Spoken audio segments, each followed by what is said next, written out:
we've got 9,601 minus 8,023. And immediately when we try to start subtracting in our ones place, we have a problem. This 3 is larger than this 1. And we also have that problem in the tens place. This 2 is larger than this 0. So we're going to have to do some type of borrowing or regrouping. And so the way I like to think about it, I like to go to the first place value that has something to give. Obviously, the tens place is in no position to give anything to the ones place. It needs things itself. And so we're going to go to the hundreds place. And the hundreds place has an abundance of value that it can regroup into the tens and ones place. This 6 right over here represents 600. So why don't we take 100 from that 600? So then this will become 500. And then give that 100 over to the tens place. Now, if we give 100 to the tens place, how would I represent that in the tens place? Well, I have 0 tens, and now I'm going to give 100. 100 is the same thing as 10 tens. So I'm not going to have, it's going to be 0 plus 100. 100 in the tens place is just 10. So let me write it this way. So this right over here is now going to be rewritten as 10. Now you might be saying, wait, what's going on here, Sal? You took 100 from the hundreds place. That's why it became 500. Now why did this become 10 and not 100?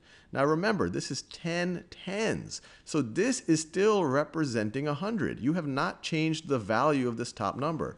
Before, the value was 9,000 plus 600 plus 1. Now it's 9,000 plus 500 plus 100. 10 times is 100 plus 1. I have not changed the value here. Now, we're still not done yet. We don't want to just subtract because we still have the problem with the ones place. The ones place still doesn't have enough value. Now, the good thing is we've given some value to the tens place. So why don't we take 10 from the tens place?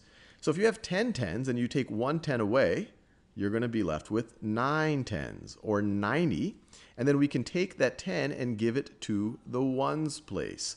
So let's do that. You take that 10 we just took from there, you give it to the ones place, you now have 11 here. And now we are ready to subtract. 11 minus 3 is 8. 9 minus 2, and this is really 90 minus 20, is 70. But in the tens place, we represent that as a 7. 500 minus 0 is 500, represented as a 5 in the hundreds place. 9,000 minus 8,000 is 1,000, and we're done. And just to make things really clear, I'm going to redo this problem now, but with things expanded out. So this first number is 9,000 plus 600 plus 600 plus 0 tens plus 0 tens plus 1 plus 1. And this number right here, we're subtracting 8,000. We're subtracting 0 hundreds. We're subtracting 2 tens, which is 20. Subtracting 20, and subtracting 3 ones. So I've just rewritten this exact same statement, but it's the regrouping and the borrowing is going to be a little bit clearer now. So the same exact thing. We said, hey, we can't subtract the 3 from the 1 or the 20 from the 0. We have a lot of value right over here in the 600. So why don't we take 100 from that? So this becomes 500. And we give that 100 to the tens place. So this becomes 100. Notice the value has not changed. This is 9,000 plus 500 plus 100 plus 1. That's the same thing as 9,000 plus 600 plus 1. We've just put the value in different places. And here we've explicitly written 100, but when we represent it in the tens place, 10 tens is the same thing as 100. Now we aren't done regrouping just yet. We want to give some value to the ones place.